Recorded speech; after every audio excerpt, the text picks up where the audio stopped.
In order to complete your progress monitoring data assessment, you will need to go to the Progress Monitoring 22-23 RP2 tab. Within this, you will find your name located at the bottom with a tab where you should have entered already your progress monitoring data. Once there, you're going to review the data for each goal in which a student has a need or area of concern that you would have progress monitored. I'm using Sam as an example. When we go in, we will start with our first student here, Nasiah Rogers. I can go to Nasiah's active school age IEP, go to her progress report, and I should find a listing of all her goals. Again, related service goals we are not worried about right now. Those would have been measured by the related service providers, and we talk about them separately.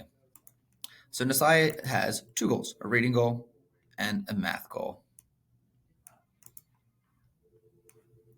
So we see her data, and then we have her progress. Again, we should have already entered in goal data here. Maybe yours already says if it was progress or not, but we need to assign a color coded. So Nasiah's baseline for her goal was a level G. And then we see that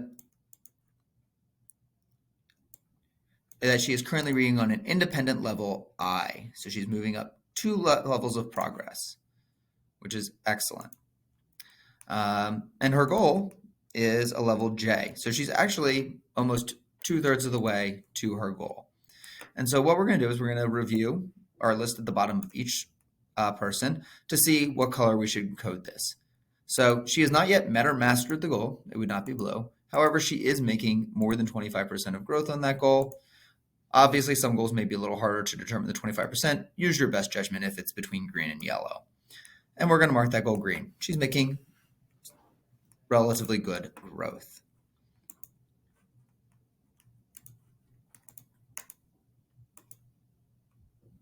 We're then going to go to her math goal. Our baseline here is she recalls addition facts with numbers 1 to 9, and we want her to get to addition facts for numbers 1 to 20. And this goal we see is mastered and says that she's able to do that skill that we identified in under 4 minutes, that she's able to identify 20 out of 20 double-digit addition facts. So for her math goal, I don't currently have the data in here. I'm just going to copy and paste that data directly in. And I'm going to mark this goal as blue because it has been mastered. I'm then going to go to Javier. Javier should have 3 goals.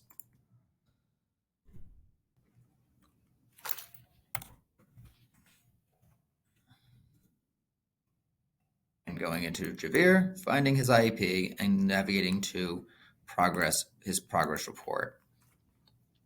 Now for Javier, what we'll see is we have our goal. We want him to read at an instructional level O. He's currently reading at an instructional level J.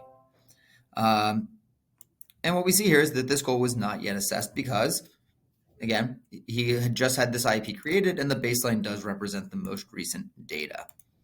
So we're going to color code that orange because it has not yet been assessed.